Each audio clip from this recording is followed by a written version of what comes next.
men cannot explore new oceans unless they have the courage to lose sight of the shore.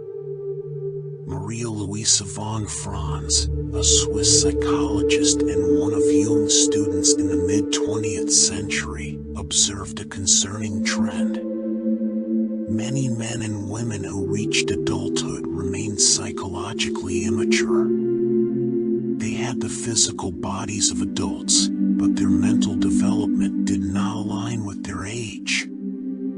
Von Franz considered this issue so pressing that in 1959, she delivered a series of lectures on psychology titled Pure Eternus, which translates from Latin as eternal child.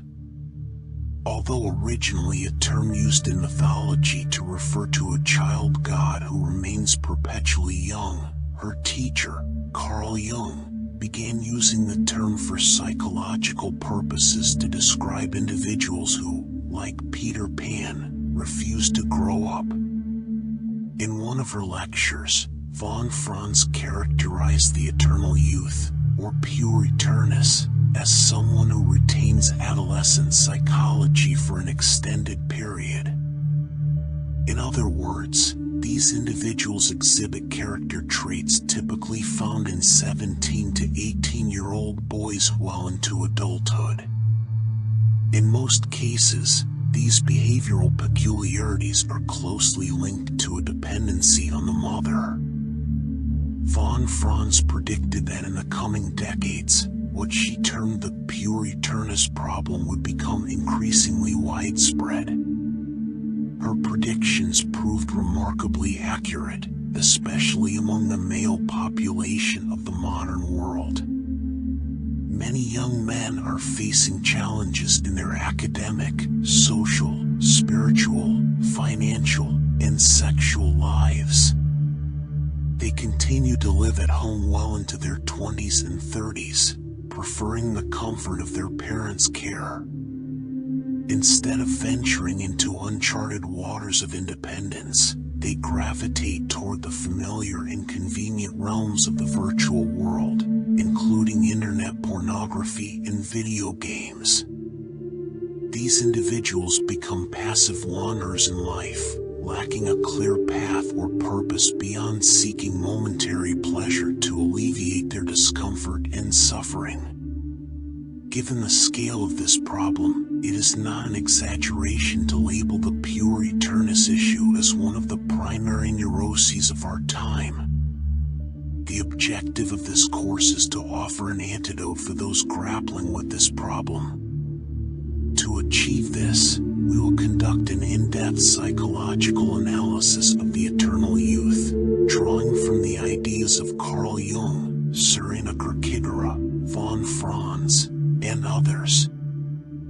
Furthermore, we will provide practical advice on how to embark on a more responsible, enriching, successful, and independent life path. Before delving into the psychology of the pure, it is crucial to examine the conditions that have given rise to this societal issue. To this end, we must understand how a strong maternal complex hinders the maturation of many modern individuals. As von Franz notes, a man with a pronounced maternal complex continually grapples to avoid becoming a pure. Throughout our evolutionary history, mothers and fathers have traditionally played distinct parental roles. Mothers have maintained more intimate physical contact with their children, offered more care and comfort during physical and emotional distress, and met the child's needs. These profound, intimate, and enduring connections with the mother figure leave a lasting emotional mark on the child and form a stable psychological link known as the maternal complex. The child's perception of the mother is assimilated and experienced internally as an emotional energy cluster, extending beyond the control of our conscious ego. In contrast, fathers have historically been responsible for providing resources, protection, and, crucially, guiding children toward independence. However, as von Franz observed, in the absence of cultural fathers and initiation rituals, modern young men must turn to their own fathers to facilitate their transition to adulthood. Unfortunately, not all fathers can provide the necessary guidance. To do so, a father must be emotionally strong, present in the child's life, and capable of setting an example that demonstrates the value of striving and fighting for something meaningful in the world. This is vital for motivating a young man to break free from the comforts of childhood and embrace an independent life. The absence of this paternal support is a major contributor to the prevalence of the eternal youth problem in our time. Moreover, the absence of a father figure has significant consequences for mothers as well. In response to this absence, mothers often seek to become more authoritative and influential in their child's life to compensate. Additionally, the inability of the father to provide emotional support generates an emotional hunger in the mother that she attempts to satisfy through a relationship with the child. This situation can lead to what Jungians refer to as the devouring mother, who overly protects and suffocates the child with care, trying to insert herself into every aspect of the child's life. Inadvertently, this type of mother may manipulate the child, perpetuating their dependence into adulthood.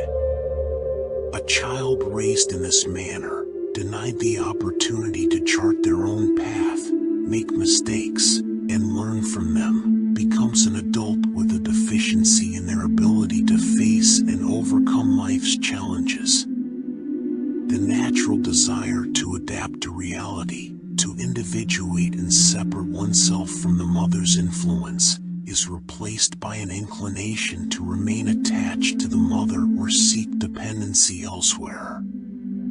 In conclusion, the absence of a father figure in modern society, coupled with the ways in which this absence affects mothers, has led to a significant societal issue. The puer aeternus problem, or the eternal youth syndrome, is a pressing concern of our time. Young men, lacking proper initiation into adulthood and guidance from fathers, are left to grapple with their own maturation. As they navigate the transition from adolescence to adulthood without essential support, they are at risk of falling into a state of perpetual adolescence, marked by dependency on the mother and regression into unconsciousness. Thanks for watching. I hope you enjoyed this video. Good luck.